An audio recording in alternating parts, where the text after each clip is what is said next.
J'aimerais vous partager sur un thème en particulier, mais j'aimerais juste déjà vous poser une petite question. Il y en a plusieurs. Qui aime ici les bonnes nouvelles?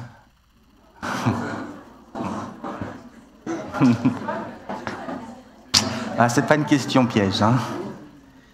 Et alors forcément, je vais poser son opposé. Qui aime les mauvaises nouvelles? Voilà, je m'attendais à ce genre de réponse. Ne casse pas mon message. Alors, d'une manière générale, ça c'est évident, nous aimons tous les bonnes nouvelles. Voilà. On aime tous les bonnes nouvelles et on n'aime pas, d'une manière générale, sauf Sergio, les mauvaises nouvelles. Oui, je sais. Et je crois que c'est donc valable pour tout le monde, n'est-ce pas? Et pourquoi donc, en général, on aime les bonnes nouvelles? Et j'ai réfléchi à cela donc hier assez rapidement, et les premières réponses qui me venaient à l'esprit, et puis on pourrait bien sûr compléter cela, c'est premièrement parce que c'est agréable à entendre une bonne nouvelle, n'est-ce pas? C'est agréable à entendre. Ça donne de la joie, une bonne nouvelle. Pourquoi encore on aime entendre les bonnes nouvelles? Mais parce que ça détend. Voilà, ça détend. Je ne sais pas, quand vous regardez le journal télévisé, est-ce que vous êtes détendu ou pas? Mais en tout cas, les bonnes nouvelles, ça détend. Ça fait sourire. Voilà, ça fait sourire. Et vous êtes en train de sourire tous, là. Et ça nous met de bonne humeur, d'entendre une bonne nouvelle. C'est un anti-stress, ça déstresse. Voilà, c'est une bonne nouvelle, ça déstresse, c'est un anti-stress. Ça libère le cœur. Notre cœur était lourd, on entend une bonne nouvelle, notre cœur, soudainement, il est libéré. Ça aussi, selon d'autres cas, ça nous enrichit, ça nous valorise, ça nous fortifie, ça nous encourage d'entendre une bonne nouvelle. Par exemple, ce sera le cas lorsque la bonne nouvelle est une situation donc, qui se débloque, ou quelque chose que l'on reçoit et qu'on attendait depuis un certain temps, et puis soudainement on va recevoir cette chose. C'est une bonne nouvelle, paf, on reçoit cette chose, ça va peut-être nous enrichir, parce que c'est peut-être de l'argent qu'on attendait, une situation financière qui se débloque, c'est peut-être une réconciliation avec quelqu'un. Paf, alors on est aussi enrichi d'une autre manière, une guérison qui vient, une délivrance de mon addiction, et ça va nous apporter bien sûr à chaque fois quelque chose de très positif dans notre vie. Et j'aimerais vous dire que c'est exactement la raison pour laquelle Jésus est venu. Il est venu pour nous apporter une bonne nouvelle, pour que nous ayons de la joie, pour que nous soyons heureux, et que nous soyons enrichis, bien sûr, fortifiés, encouragés. Jésus n'est pas venu pour nous écraser. Jésus n'est pas venu pour que nous soyons sans cesse tristes ou que notre vie soit seulement marquée par des épreuves.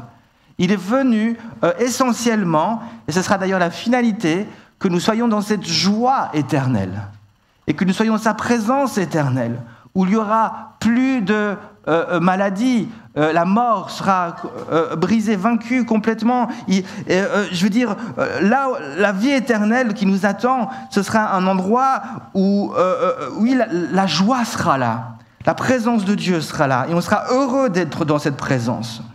Et nous allons donc réfléchir ensemble à ce qu'est finalement cette bonne nouvelle, mais que Jésus est venu nous apporter, que nous sommes appelés à accueillir dans notre vie et à vivre. Et comme ça, on va essayer de réfléchir ensemble, personnellement aussi. Est-ce que je suis actuellement en train de vivre dans ma vie personnelle cette bonne nouvelle? Cette bonne nouvelle qui vient de Dieu. Alors, Ésaïe 61, le verset 1 nous dit, vous connaissez bien ce verset, « L'Esprit du Seigneur, l'Éternel », c'est une prophétie donc, qui parle de Jésus, qui annonce la venue de Jésus. « L'Esprit du Seigneur, l'Éternel est sur moi, car l'Éternel m'a oint pour porter de bonnes nouvelles aux malheureux. » Des centaines d'années avant la venue de Jésus, le prophète prophétise cela.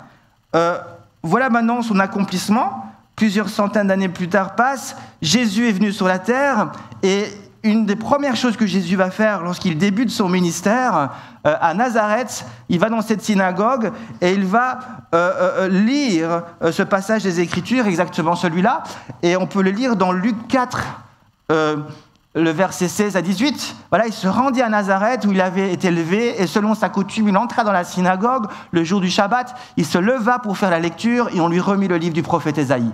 L'ayant déroulé, il trouva l'endroit où il est écrit « L'Esprit du Seigneur est sur moi parce qu'il m'a oint pour annoncer une bonne nouvelle aux pauvres. Il m'a envoyé pour guérir ceux qui ont cœur brisé, pour proclamer aux captifs la délivrance et aux aveugles le recouvrement de la vue, pour envoyer libres les opprimés, pour publier une année de grâce du Seigneur. » Et Jésus lit cette prophétie le concernant et je suis convaincu que Jésus savait qu'il allait lire cette portion des Écritures et il savait très exactement pourquoi il était sur terre.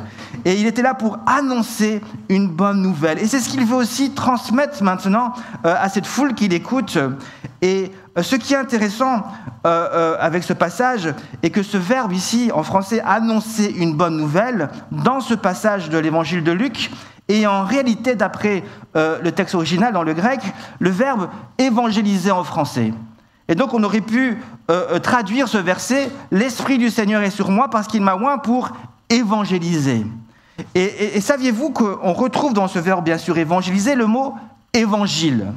Et tout ça pour vous dire que Jésus est venu prêcher l'évangile. Et quand on parle de prêcher l'évangile, on est en train de dire en fait qu'on prêche une bonne nouvelle. Une bonne nouvelle. Et je veux mettre l'accent là-dessus parce que c'est pas forcément spontané de penser à évangile égale une bonne nouvelle. Mais c'est une bonne nouvelle. Et partout où il allait, Jésus prêchait l'évangile, c'est-à-dire une bonne nouvelle. Alors pourquoi Jésus prêchait-il une bonne nouvelle ? Mais parce qu'il désirait rendre les hommes heureux. Il désirait les arracher de leur misère, de leur pauvreté spirituelle et même physique. Il voulait vraiment leur redonner une nouvelle vie. Hein? Mais quand je parle de heureux selon Dieu, c'est heureux selon Dieu et non pas heureux selon ce monde. Parce que nous pouvons être heureux selon ce monde. Nous pouvons d'une certaine manière être heureux sans Dieu. Par exemple, je peux être heureux parce que je pars en vacances. Hein, lorsque je venais ici en voiture, je ne sais pas pourquoi, en général, je prie tout le trajet de chez moi jusqu'ici, et je prie en langue, et puis à un moment donné, j'ai un petit égarement, et je pense aux vacances. Puis il faut vite que je revienne. Et je me disais, j'espère quand je partirai, il fera chaud et tout. Et puis je reviens. Et j'étais heureux de penser à mes vacances. Mais c'est pas encore là. Et c'est bien. Pourquoi ce serait mal, finalement, hein? C'est bien. Je peux être heureux parce que, c'est pas mon cas, mais on peut être heureux parce qu'on a une nouvelle voiture, ou parce qu'on a un nouvel appartement, une nouvelle maison, ou parce que j'ai rencontré la femme de ma vie. Ah là, j'ai été très heureux. Hein? Quand j'ai rencontré ma femme, ou pour les femmes, vous avez rencontré l'homme de votre vie.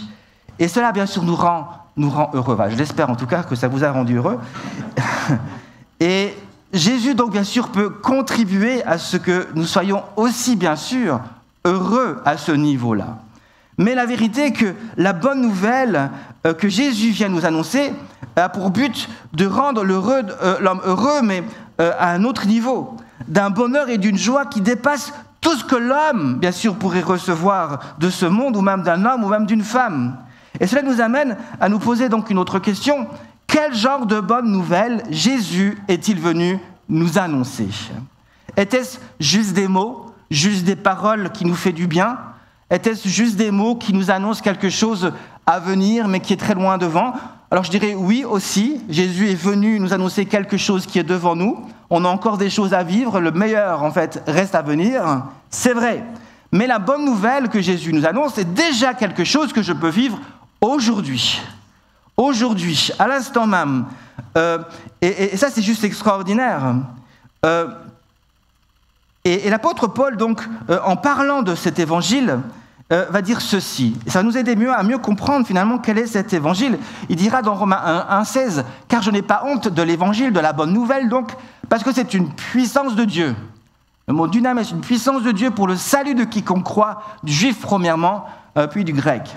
Donc voilà quel genre de bonne nouvelle est-ce. C'est une puissance du salut.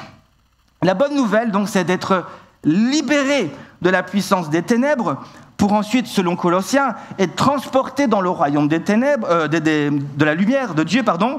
Donc libéré du royaume des ténèbres, transporté donc dans le royaume de Dieu, où je vais pouvoir expérimenter le pardon de mes péchés, être purifié de mes péchés par le sang précieux de Jésus. Et à partir de ce moment-là, je vais pouvoir vivre une œuvre de transformation. Ma transformation commence à ce moment-là, jusqu'au moment où je vais être enlevé, si Jésus revient, ou en tout cas, par la mort, rejoindre Jésus pour l'éternité. Voilà en quoi consiste cette bonne nouvelle. Et c'est juste extraordinaire. Être sauvé, pardonné, transformé, et un jour être dans la présence de Dieu, dans sa gloire éternelle. Et donc, ce mot transformation en particulier, je voudrais juste, en quelques instants, attirer votre attention sur ce mot transformation qui fait partie de cette bonne nouvelle que nous sommes appelés à vivre. Souvent, quand on entend le mot transformation, ce n'est pas forcément une bonne nouvelle. Parce qu'on va plus passer, quand on pense à transformation, on pense qu'on doit mourir à nous-mêmes, et c'est vrai. Mais souvent, on va juste insister sur ce point-là. La transformation implique que je dois mourir, qu'il y a des épreuves, que Dieu me façonne, et que des fois, comme le potier qui doit façonner, il y a des impuretés, puis ça fait mal. Dieu vient enlever des choses, ça fait mal. Et puis on pense souvent à cet aspect-là de la transformation. Mais la transformation, c'est cela, mais ce n'est pas que cela. Le mot transformer signifie passer d'une forme à une autre forme, passer d'une forme à une nouvelle forme. C'est passer d'une forme qui était ancienne et on passe à une nouvelle forme complètement différente. Donc, nous étions dans le moule, on va dire, du monde. Nous avions une forme que le monde nous avait donnée, mais Christ nous a libérés de ce moule pour nous remouler.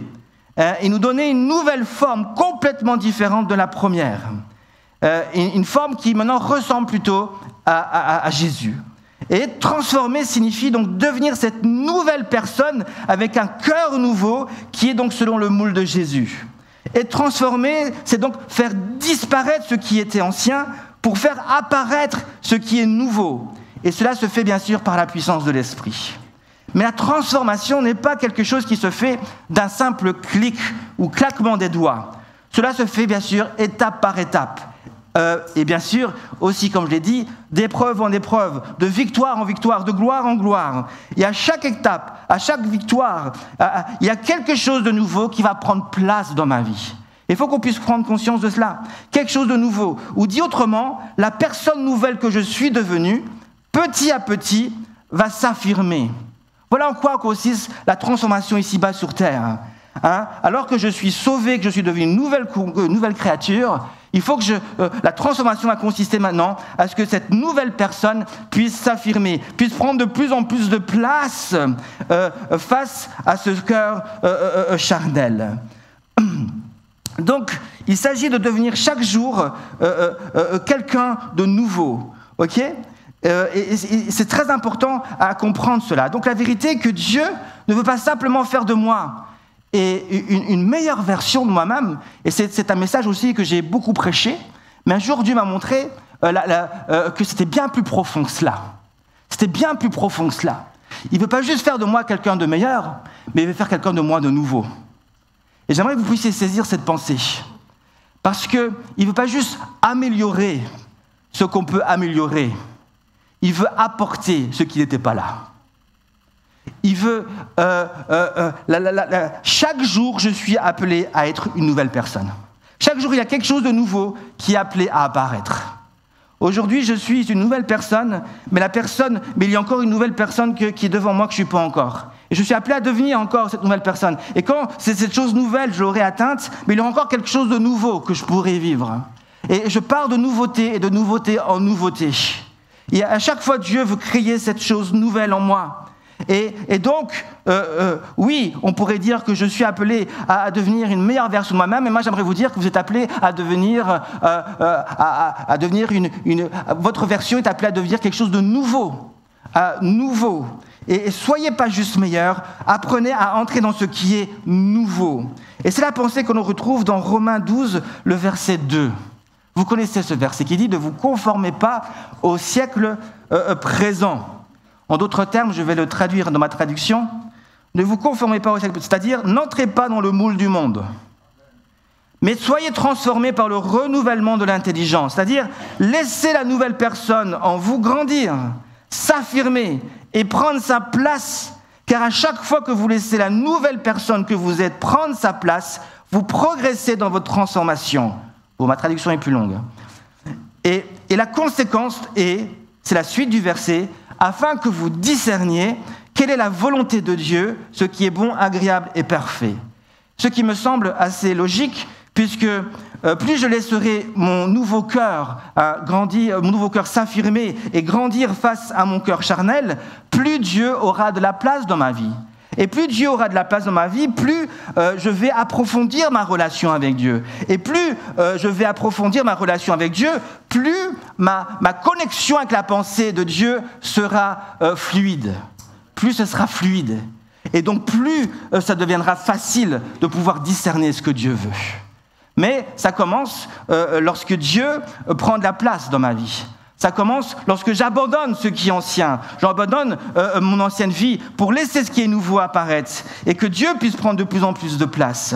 Et voilà en quoi consiste cette transformation et cette bonne nouvelle aussi. Donc voici le message de la bonne nouvelle. Jésus veut déposer quelque chose en toi que tu ne connais pas encore. Quelque chose de nouveau. Jésus veut faire de toi une personne que tu n'es pas encore. La personne que tu es, c'est génial, mais il veut encore t'amener plus loin. Il veut t'amener il y a un caractère qu'il veut encore transformer. Il y a des choses en toi que tu ne connais pas encore. Peut-être que les gens te voient, te disent, lui, il n'arrivera jamais à être quelqu'un de patient. Pourtant, Dieu veut créer cela en toi. Quelqu'un te voit et te dit, non, oui, c'est fini, il est comme ça. C'est un colérique. Il n'arrivera pas à changer. Refuse cette parole. Dieu est capable de créer quelque chose de nouveau en toi. Toi-même, tu peux peut-être te dire ces choses-là. Tu dis non, moi j'y arriverai jamais, je suis moins que rien, c'est fini pour moi, c'est comme ça. Refuse ces paroles. Parce que par la puissance de Dieu, Dieu est capable, c'est la bonne nouvelle justement. Dieu est capable de faire de toi une personne nouvelle. Peut-être tu diras, j'arriverai jamais à entrer dans ce que Dieu a prévu pour moi. J'arriverai jamais à rentrer dans mon ministère. C'est faux. Dieu veut te faire entrer dans quelque chose de complètement nouveau. Voici ce que le prophète Ésaïe a dit, chapitre 43. « Ne pensez plus aux événements passés et ne considérez plus ce qui est ancien. Voici, je vais faire une chose nouvelle, sur le point d'arriver. Ne la connaîtrez-vous pas? Je mettrai un chemin dans le désert et des fleuves dans la solitude. » Et l'apôtre Paul lui-même dira quelque chose de similaire. Il dira dans 2 Corinthiens 5, 17, vous connaissez, « Si quelqu'un est en Christ, il est une nouvelle créature. Les choses anciennes sont passées. Voici, toutes choses sont devenues nouvelles. » Amen. Amen. Est-ce que vous vivez cette bonne nouvelle? Amen. Est-ce que vous vivez ces choses nouvelles que Dieu veut faire dans vos vies? Amen. Et j'aimerais prendre avec vous, pour terminer ce message, mais vous savez ce que ça veut dire quand je dis ça, comment cette bonne nouvelle s'est manifestée concrètement dans la vie des uns et des autres, et surtout d'une personne en particulier. Parce que Jésus prêchait la bonne nouvelle et ça avait des conséquences. Et je voudrais juste prendre un exemple dans Luc chapitre 13, et on va réfléchir ensemble comment cette bonne nouvelle concrètement s'est manifestée dans la vie d'une femme en particulier. Jésus enseignait dans une des synagogues le jour du Shabbat. Et voici, il y avait là une femme possédée d'un esprit qui la rendait infirme depuis 18 ans. Elle était courbée et ne pouvait pas du tout se redresser. Lorsqu'il l'a vue, Jésus lui adressa la parole et lui dit « Femme, tu es délivrée de ton infirmité. » Et il lui imposa les mains. À l'instant, elle se redressa, glorifia Dieu. Mais le chef de la synagogue, indigné de ce que Jésus avait opéré cette guérison un jour de Shabbat, dit à la foule « Il y a 6 jours pour travailler, venez donc vous faire guérir ces jours-là, et non pas le jour du Shabbat. » Hypocrite, lui répondit le Seigneur, est-ce que chacun de vous, le jour du Shabbat, ne détache pas de la crèche son bœuf ou son âne pour le mener boire? Et cette femme qui est une fille d'Abraham et que Satan tenait liée depuis 18 ans, ne fallait-il pas la délivrer de cette chaîne le jour du Shabbat? Tandis qu'il parlait ainsi, tous ses adversaires étaient confus et la foule se réjouissait de toutes les choses glorieuses qu'il faisait. Nous avons donc ici une femme qui est, nous dit la Bible, qui est courbée depuis 18 années. Et la Bible précise que cette femme, si elle est courbée, c'est parce que précisément, elle était, nous dit la Bible ici, possédée d'un démon. Alors je voudrais juste attirer votre attention que ce mot « possédé », en fait, est très mal traduit. Ça devrait plutôt être, et ça porte souvent à confusion, mais plutôt être traduit par démonisé. Si on veut être beaucoup plus correct, et démonisé signifierait donc plus être sous l'influence d'un démon ou être sous l'emprise d'un démon. Et elle était donc sous l'emprise d'un démon. Et la puissance de cet esprit mauvais était telle qu'elle était obligée de se courber. Impossible de se redresser. C'est comme si une main puissante s'appuyait sur elle, la forçant à se courber. Aucun moyen humain n'a pu venir à bout de cette puissance. Cette femme était dans une impuissance totale face à cet esprit méchant, et cela a duré depuis 18 ans. Est-ce que vous-même, peut-être, je ne parle pas forcément de maladie ou d'autre chose, mais c'est peut-être autre chose justement, peut-être que vous êtes face à quelque chose qui est une montagne qui ne bouge pas, et vous vous sentez face à cette situation impuissant. Réfléchissez peut-être, il y a quelque chose qui est là. Par rapport à ce passage, aujourd'hui les scientifiques diraient peut-être que cette femme souffrait de la camptocormie. La camptocormia ou maladie du dos. Vous avez certainement déjà rencontré des gens comme ça, qui étaient courbés comme ça, qui n'arrivaient pas à se lever. Une maladie du dos qui atteint essentiellement donc les muscles du dos. Et cette femme, certainement c'est ce qu'on aurait dit, les médecins aujourd'hui auraient dit cela. C'est une maladie donc des muscles du dos, et d'après les scientifiques, c'est une maladie, je cite, qui peut survenir à tout âge et qui ne peut pas se guérir. On peut atténuer la douleur ou diminuer la progression de la maladie, mais c'est une maladie apparemment qu'on peut très rarement guérir, et certains diront même qu'on ne peut pas. Les scientifiques en général ne verront jamais une cause spirituelle à cette maladie, ni aucune maladie, même si aujourd'hui il est vrai, d'après ce que j'entends, qu'il me semble que ça change, et qu'il y a une plus grande ouverture au monde spirituel, malheureusement pas au Saint-Esprit, dans nos hôpitaux. Mais quelle que soit la cause physique provoquant ce dos courbé, Jésus ici discerne un esprit méchant qui était à l'origine de son dos courbé. Et la puissance des ténèbres avait atteint donc les muscles de cette femme. Donc cette puissance démoniaque avait détruit vraiment les muscles de cette femme. Il y avait donc bel et bien un problème physique. Mais l'origine de son mal était purement spirituelle. Et cette femme, dans ce cas, n'avait pas seulement besoin d'être guérie de son infirmité, mais elle avait besoin d'être délivrée de la puissance qui l'a forcée à rester courbée. Et c'est ce que Jésus se pressera de lui dire au verset 12. Il dira, lorsqu'il la vit, Jésus lui adressa la parole et lui dit, « Femme, tu es délivrée de ton infirmité. » Et ensuite, le verset 13 nous dit que Jésus lui impose les mains.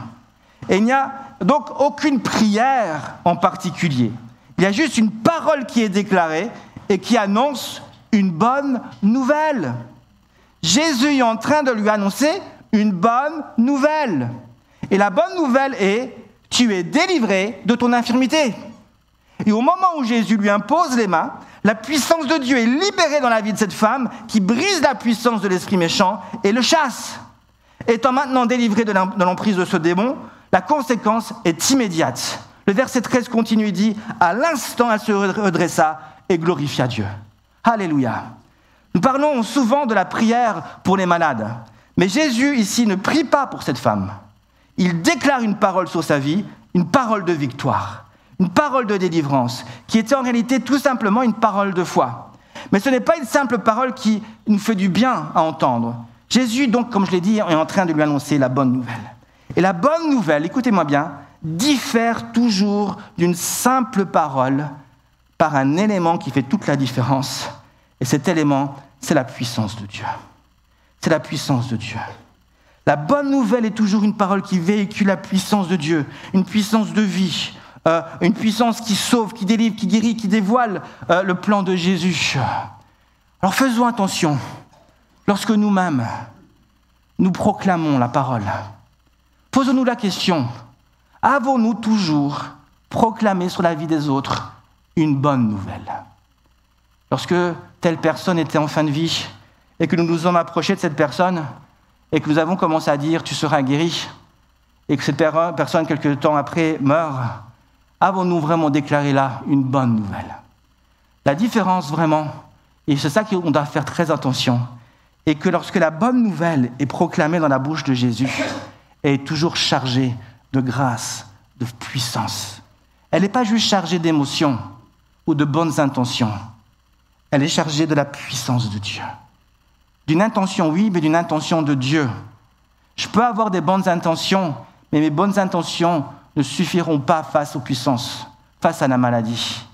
Nous avons besoin que Dieu soit à l'origine de toutes choses. Et nous voyons donc que c'est du sérieux. Et que lorsque nous proclamons la bonne nouvelle, ce n'est pas juste dire des bonnes paroles. Parce que n'oublions pas, nous pouvons dire des bonnes paroles, mais si ces bonnes paroles ne sont pas chargées de la puissance de Dieu, de la grâce de Dieu, ces bonnes paroles vont être accueillies en général favorablement. Mais vous savez ce que le proverbe dit, une bonne parole peut finir par rendre le cœur malade si elle n'est pas exaucée. Et c'est exactement ce qui se passe. Cette bonne parole qui est là, qu'on entend, va finir par décourager, va finir par même nous faire sombrer dans le désespoir. Et c'est pour ça que nous devons comprendre que lorsque l'évangile est proclamé, et la parole de l'évangile est toujours une parole qui est pleine de puissance. Et l'évangile sera toujours une parole de puissance. Mais ce qui libère cette puissance maintenant, c'est la foi. Et nous devons apprendre vraiment à comprendre comment marcher dans la foi et proclamer les choses dans la foi et prier dans la foi. C'est du sérieux, ce n'est pas un jeu.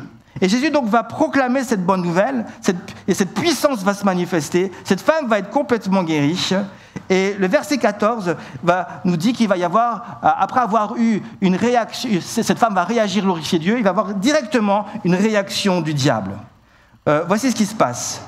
Le verset 14 nous dit, mais le chef de la synagogue, indigné, il dit ça, mais le chef de la synagogue, indigné de ce que Jésus, et c'est ce petit mot-là, indigné.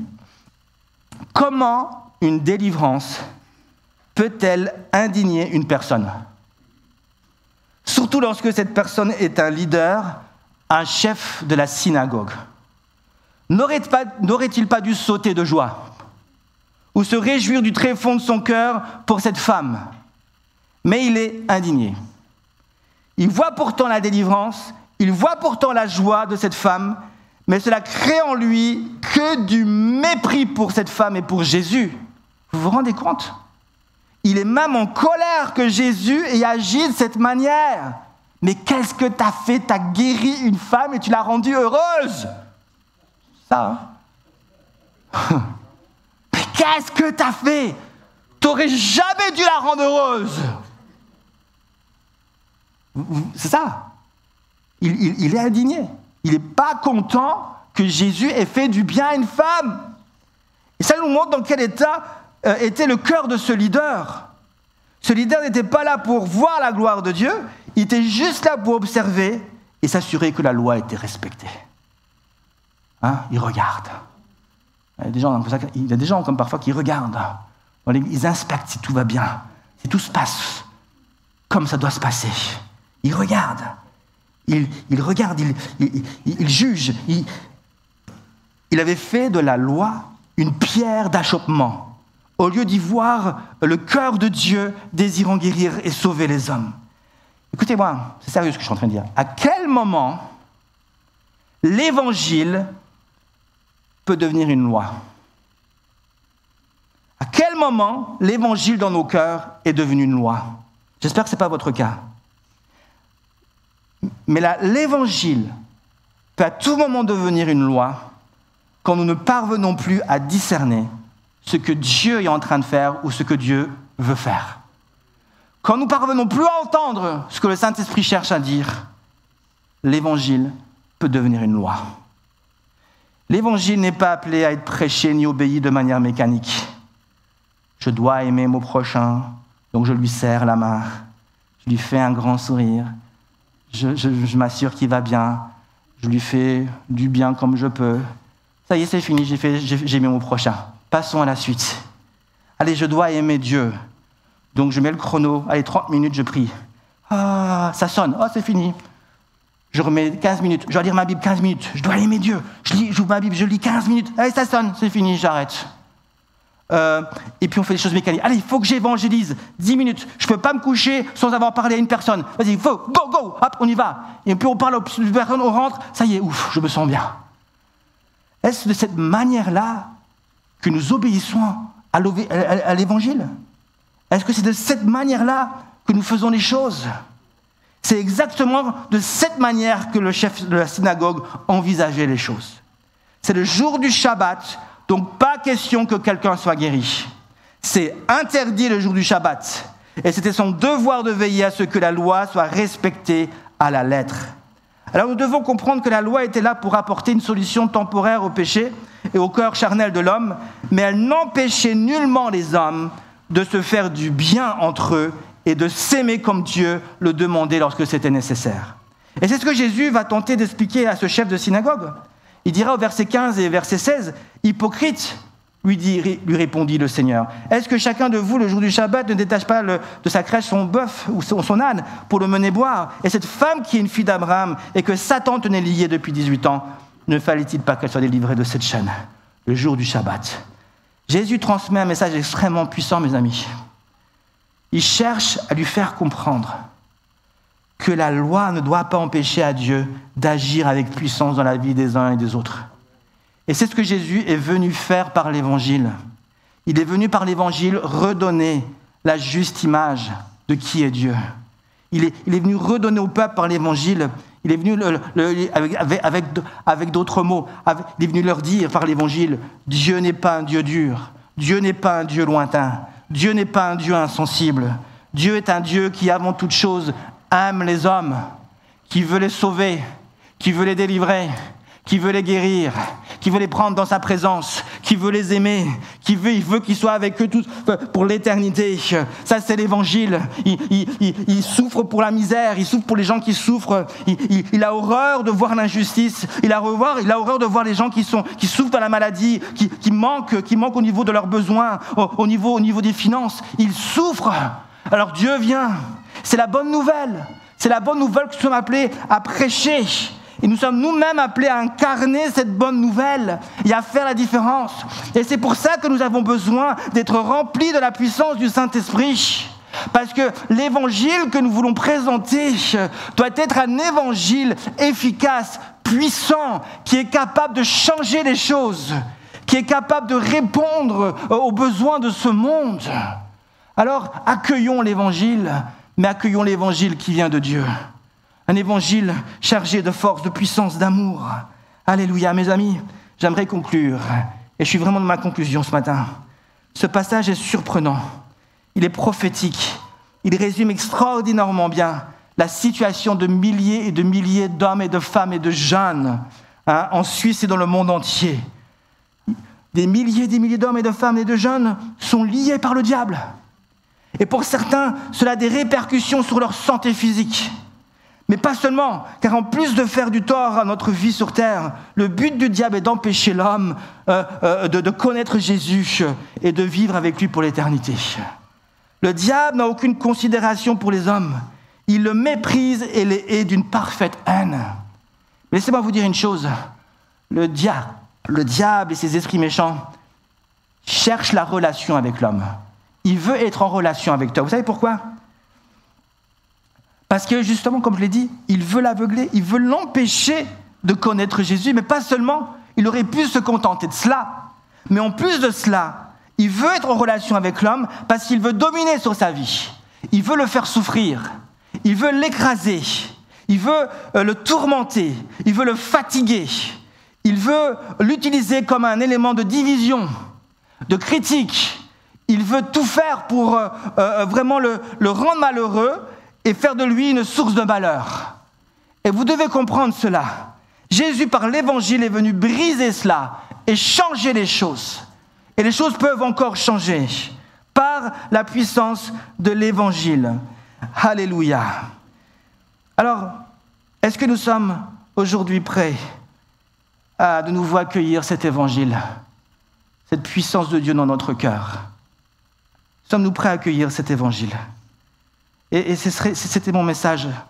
Je voulais juste vous redonner cette définition, là, qu'on puisse comprendre ensemble que l'évangile est une puissance. L'évangile, c'est Jésus qui vient pour toucher les cœurs. C'est Jésus qui vient pour changer les choses. Et dans mon cœur, plus que des paroles, mon désir est qu'il y ait des choses qui changent dans vos cœurs, des choses qui bougent dans vos vies. Alléluia. Alors, est-ce qu'on peut prendre peut-être maintenant quelques minutes, 5 minutes, on va passer après la Sainte Seine, mais après avoir prêché, je voudrais laisser aussi au Saint-Esprit peut-être aussi d'agir et de confirmer ce qui vient d'être prêché. Alléluia. Je demanderai à Karine, Priscille, est-ce que vous pouvez venir on va juste prendre, je ne vais pas faire un appel devant, mais juste peut-être prendre un chant à nouveau sur le Saint-Esprit, se mettre devant Dieu et inviter encore le Saint-Esprit dans nos cœurs et dans nos vies. Et alors qu'on se tient devant Dieu, alors qu'on se tient assis, ou vous pouvez vous lever aussi devant Jésus, je vous demande vraiment peut-être de venir avec ce qui vous fait peut-être souffrir, ou peut-être ce qui est un obstacle dans votre vie, ce qui peut-être est une pierre d'achoppement pour vous, ce qui peut-être est quelque chose qui vous attriste, quelque chose dans vos vies qui ne change pas, ne bouge pas. Est-ce qu'on peut... c'est peut-être une relation. Est-ce qu'on peut juste venir devant Dieu de cette façon, dire « Seigneur Jésus, je me présente avec mes besoins, je te présente avec mes défis, je te présente, Seigneur Jésus, je me présente devant toi avec toutes ces choses dans ma vie qui sont souvent pour moi des pierres d'achoppement, qui souvent pour moi, Seigneur Jésus, même des fois arrivent à me faire douter. Mais je viens devant toi, Seigneur Jésus. Et ce matin, j'ai encore compris une chose, c'est que tu es venu avec l'Évangile. Et toi-même, tu as incarné l'Évangile. Seigneur Jésus, tu es la parole faite chair. Et tu as manifesté cette bonne nouvelle, pas seulement avec des paroles, mais avec puissance. Car le royaume de Dieu ne consiste pas seulement en paroles, mais en puissance. Oh Jésus, aide-moi, Seigneur Jésus, à être puissant.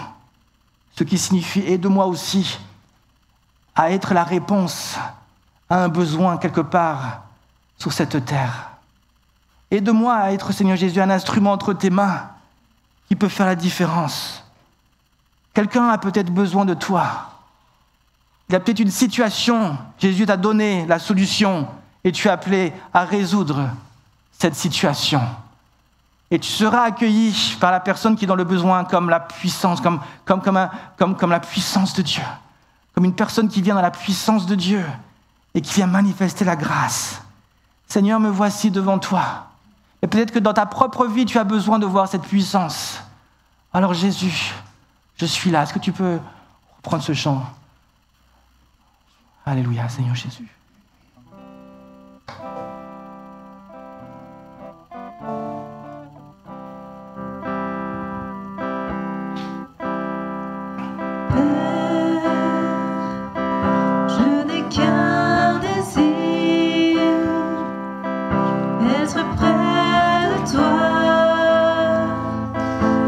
Sentir tes bras, Père, tu as envoyé ton Fils bien-aimé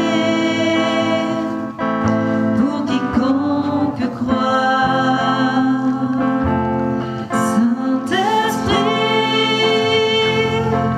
qui donne vie.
Alléluia.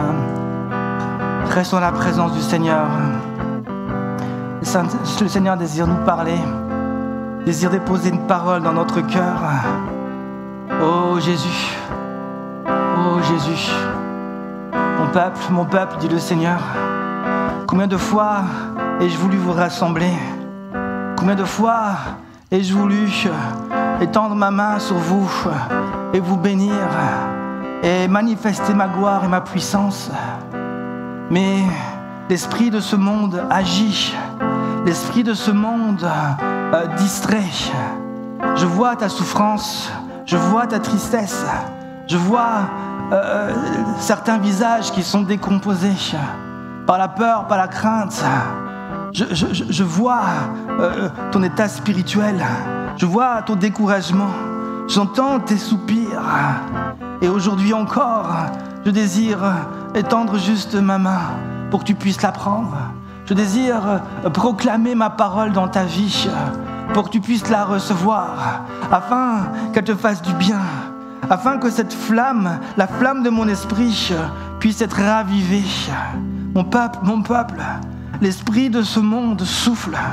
Si mon esprit souffle, l'esprit de ce monde aussi souffle et cherche à refroidir, cherche à séparer, cherche à diviser. Refuse cet esprit. Résiste à cet esprit. Élève les yeux vers moi. Cet esprit ne te conduira, l'esprit du monde ne te conduira que dans des tristesses, que dans la confusion, que dans des faux espoirs. Alléluia. Mais lève les yeux vers moi, car ce que je désire encore te donner est pur, est saint, est puissant. Ce que je désire te donner, c'est ma vie, une vie abondante, une vie puissante, une vie nouvelle. Je désire que tu sois éternellement avec moi. Je sais que tu souffres pour tes proches. Je sais que tu souffres pour ceux que tu aimes. Mais sache que si toi tu souffres, à combien plus forte raison moi-même mon cœur souffre pour eux. Moi-même mon cœur est brisé pour eux. Sache que si je suis mort à la croix pour toi, je suis mort aussi pour chacun de ces petits qui se perdent, de chacun de ces grands, de chacun de ces proches qui se perdent dans ce monde. Et mon amour, comme il a été efficace pour toi, mon amour est efficace pour sauver chacun d'eux. Mais j'ai besoin de toi. J'ai besoin que tu te lèves. J'ai besoin que tu lèves les yeux vers moi. J'ai besoin que tu abandonnes tout ce qui n'est pas de ce monde, tout ce qui est charnel. J'ai besoin que tu te lèves comme un homme, une femme de Dieu, comme un homme, une femme qui aspire à voir mon esprit souffler. Alors lève-toi, mon peuple. Lève-toi et lève les yeux vers ton Rédempteur, vers ton Sauveur, vers ton Dieu puissant, car il est vivant pour l'éternité et il agit encore aujourd'hui. Alléluia. Merci Père. Merci Seigneur Jésus. Seigneur Jésus. Recevons cette parole dans notre cœur. Seigneur Jésus. Alors que nous sommes toujours dans la présence de Dieu, je voudrais revenir sur ce chef de synagogue qui n'a pas réussi à se réjouir pour cette guérison. Et je voudrais vous poser une question. Est-ce que nous parvenons encore à nous réjouir de ce que Dieu fait de glorieux? Est-ce que nous arrivons encore à nous réjouir de la puissance de Dieu, de guérison? Peut-être que parfois, certaines églises n'arrivent pas à avoir de guérison, mais parce que le peuple de Dieu n'arrive pas à se réjouir. Alors vous allez me dire, mais comment veux-tu qu'on se réjouisse s'il n'y a pas de guérison? Mais la vérité est que la joie, elle commence déjà avant. Est-ce que tu arrives à te réjouir à la pensée que Dieu puisse encore guérir?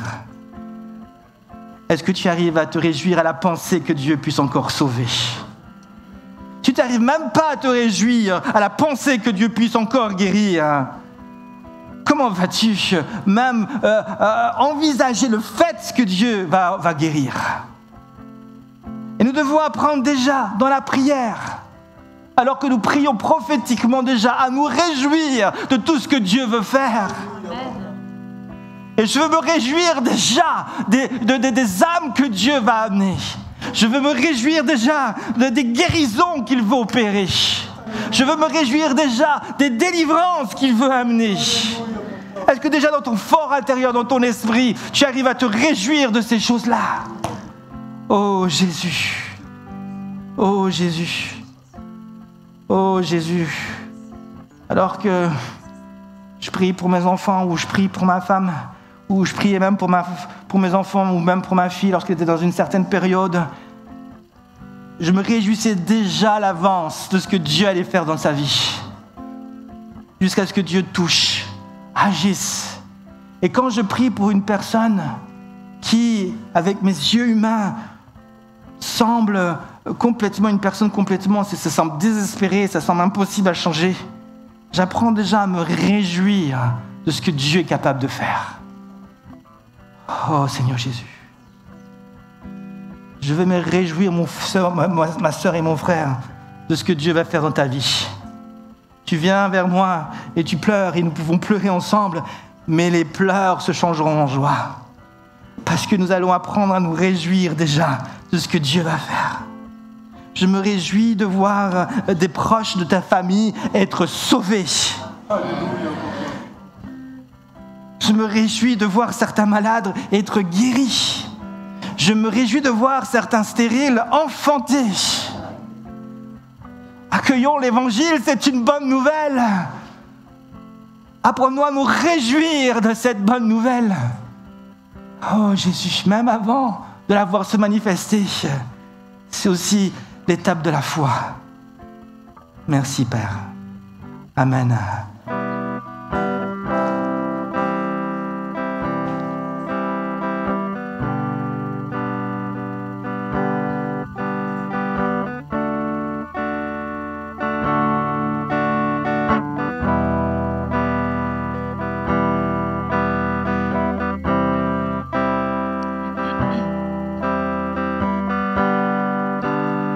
Les étoiles ont pleuré, le soleil s'est voilé, car le sauveur du monde était tombé.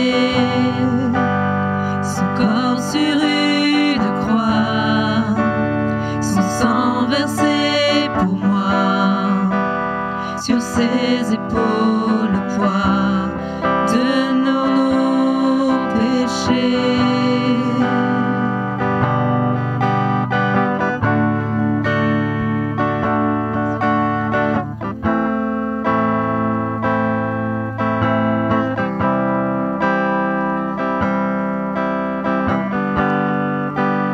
À son tout dernier souffle,